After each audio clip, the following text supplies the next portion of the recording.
Hey guys, it's Maxi, and in this video, I'm going to be breaking down the thought process on how to carry in ranked while playing Clove.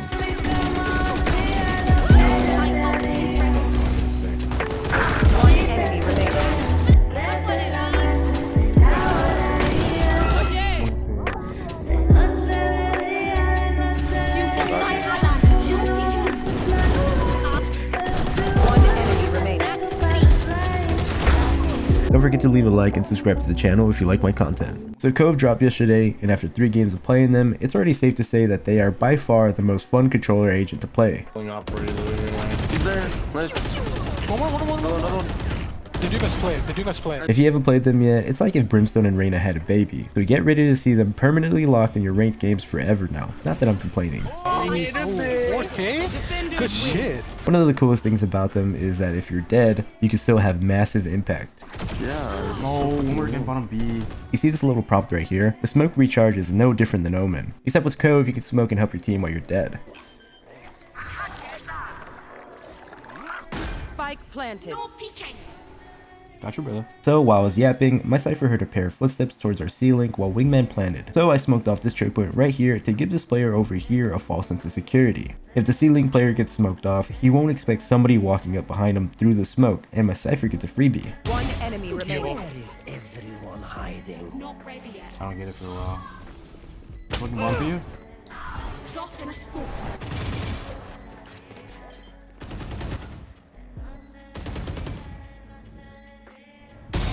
Nice. Gotcha, This brother. agent's fucking sick. Gotcha, This brother. agent's so sick. Dude, it's fucked. Dude, I'm telling you. Thank you, brother. You think? What's up, brother?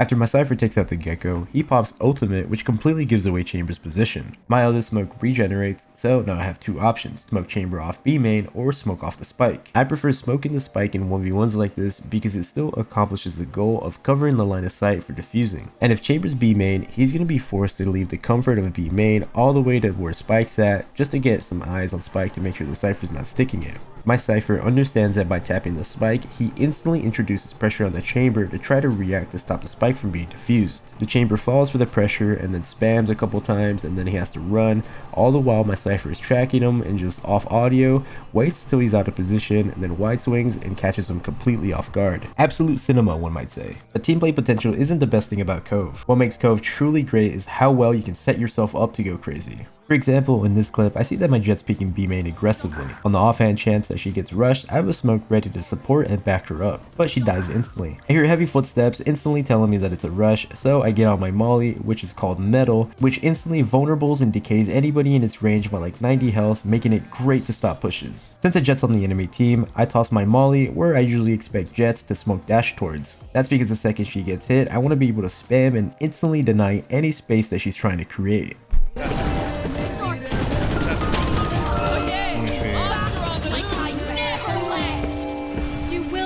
Kill my allies. One enemy remaining. Not ready. This one's so good. After I take out the Jet, I get insta-traded by the enemy Raze. But unfortunate for them, I have Clove's ultimate, and this is where true potential lies. The second I get traded, I instantly pop my ultimate to revive myself to continue helping hold the site. It's like a Reyna dismiss, and you can materialize whenever you want by just hitting your ult button again. As I'm reviving myself, I boogie and reposition straight towards spawn. Once I'm alive again, I whip out my smokes to completely section off in half the bomb site. This makes it easier for me to walk out spawn and fight and continue holding the site because it helps me isolate anybody who's ahead of the smoke while blocking off any stragglers that may have fallen behind. After taking out the Raze, my smoke fully materializes, so now all I gotta do is just hold for anybody who may feel forced to push the smoke. Once you're holding smokes like this, you hold all the advantage. Because if they have to go through the smoke, they have to process what's going on and then try to flick and try to take you out, while all you gotta do is just focus on crosshair placement. Here, I went a little bit crazy spamming the smoke, but that's just because I had the security of 2 teammates behind me. Here's another example on how you can shut down entire lanes all by yourself, except on a different part of the map. My Sage wall is mid, but since they're breaking it, I instantly smoke to try to replicate the value that the Sage wall would normally bring, and that would be denying them control of mid. If they push through the smoke,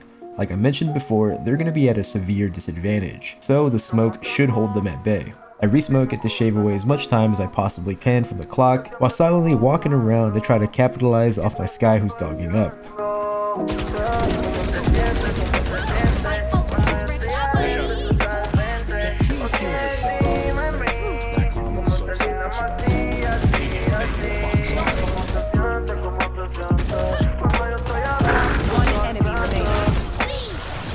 Nice one.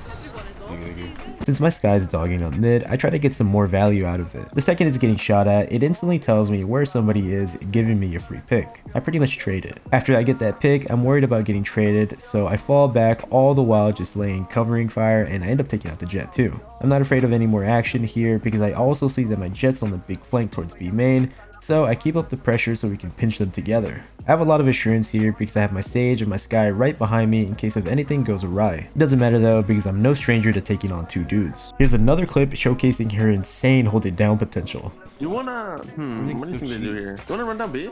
Walk down B? Oh, we could. We haven't done that. Damn, we might be able to kill this chamber for free. He's always fucking lurking here. Yeah. So here my nephew called for a play where we counter the chamber who's been known to lurk bottom B. The good thing about being able to smoke when I'm dead is that I can fill the role of a second duelist whenever I need to. Walling operator. He's there. Nice. One more. Another one. The dude must play it. The dude must play it. Nice. Yo, Spike down. Spike down. Spike down B. Nice, Later, Louis. pussy. One enemy remaining.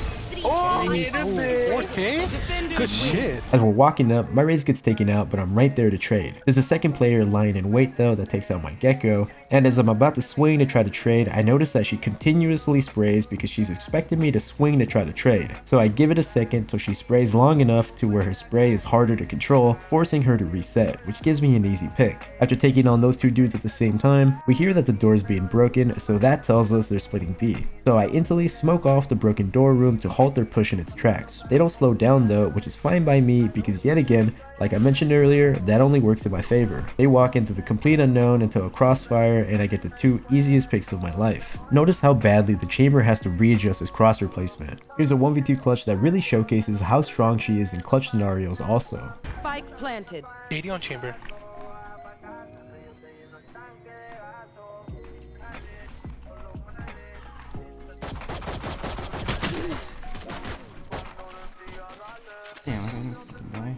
No peeking.